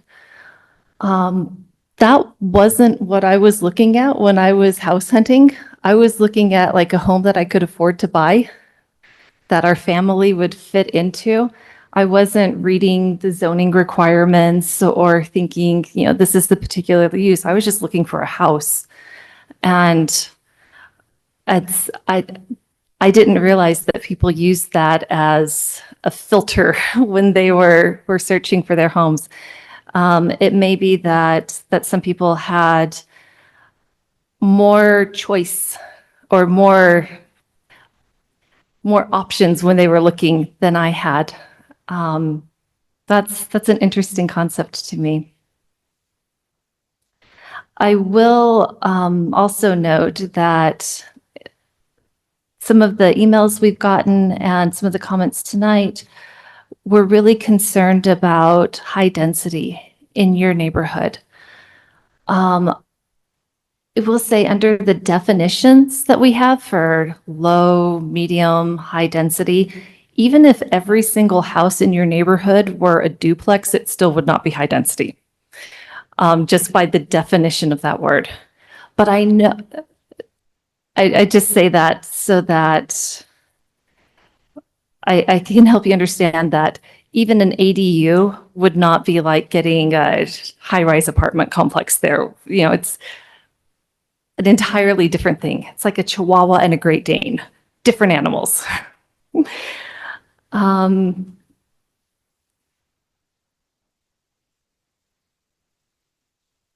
think Travis or Councillor Hoban is right that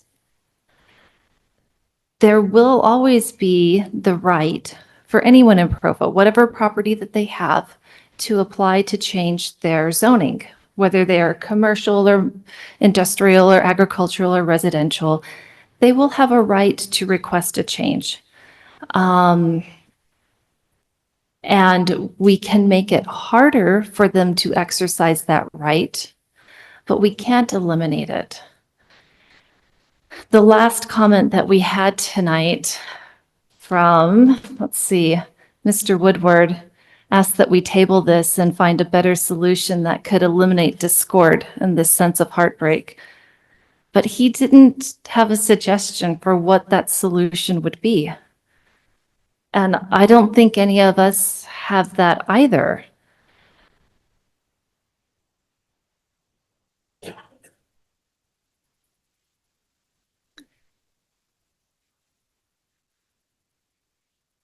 Anyway, I'm going to trust you to be a good neighborhood and to take care of each other. So many of you came out together to speak on this. It speaks to a certain sense of cohesiveness and communication, your networks that you have with each other. And I trust that you will use that to continue to welcome the people who do come into your neighborhood so that they do want to stay there for generations, like some of you who spoke today have. Thank you, Councillor Whipple. Councillor McKay? I want to speak really quickly to what we can do. So currently, the special use process we got rid of like a year-ish ago it wasn't even a year ago, but less than a year ago, but it did not have the public, it wasn't done in the public like this is done. And it was free, like it didn't cost any money if you got the signatures. We got rid of that. Now there's this process. This process is also free if you get the signatures, but it is done in the public, which I like that part. So getting rid of this process, what is left is a regular zone change, which costs over $1,000 and is still done in the public. So you'll be notified and you'll be aware. So that is a big difference. So that with the special use process, it made a huge difference having that fee waived. And a lot of time has been spent on this. So it's not even good in the sense that way too much staff time is spent on these for it to be free. So I just want to clarify the processes. Thank you. Counselor Christensen? I'm committed to two things. The first is we as a city need to do better with enforcement. Now, enforcement is very challenging to do because you've got property rights, you've got personal rights. I mean, it's challenging to do. And we as a city need to do better. The administration needs to do better. And as a council, we need to provide the resources. I'm committed to working on that and making that a priority. Second thing we need to do is the city deserves better than this process. I disagree that this has to be painful and ugly and create this kind of thing. We can do better than that. And I'm committed to making sure that we do better than that.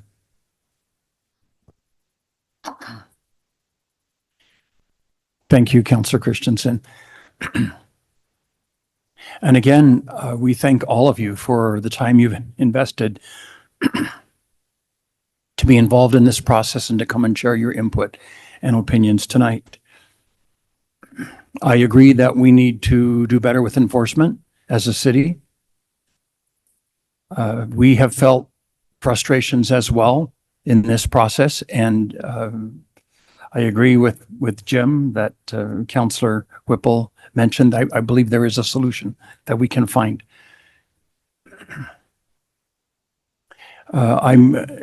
We have, as Councillor Hanley said, we have over a period of time struggled with this issue, including a year ago when we changed the provision for seniors. We heard arguments that it's hard for our senior residents to stay in their homes. We've reduced the age from 65 to 60, allowing senior residents to apply for that ADU permit at an earlier age. I read an article today about the increase in the use of homes for multi-generational purposes. I don't remember the percentage increase. It was here in the state of Utah.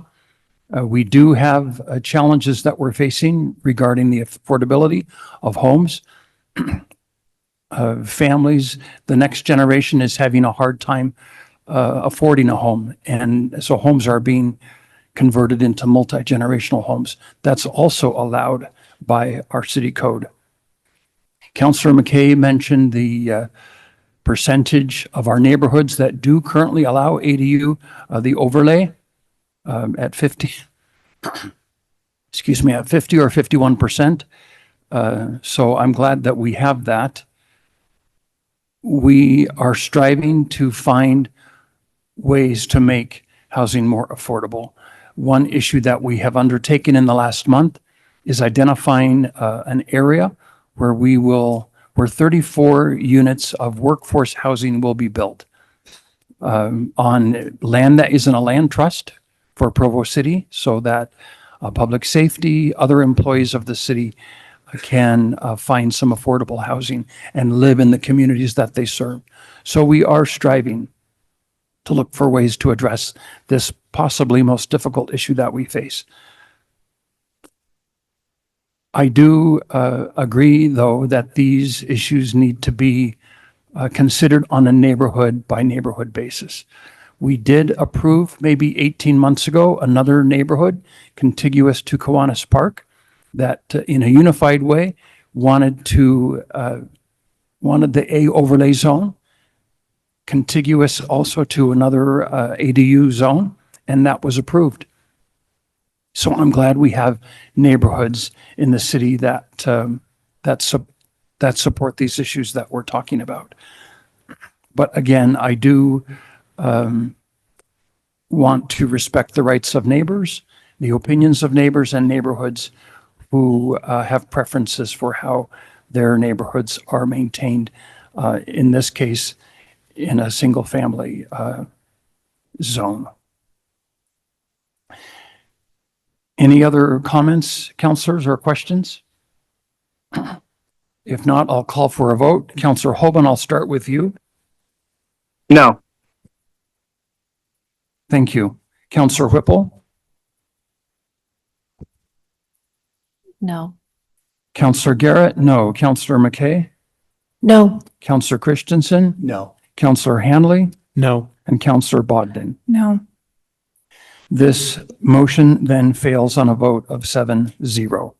Thank you. If there's no objection, then we'll adjourn the council meeting by unanimous consent. And thank you again to all of you for your patience in coming, spending your evening with us tonight.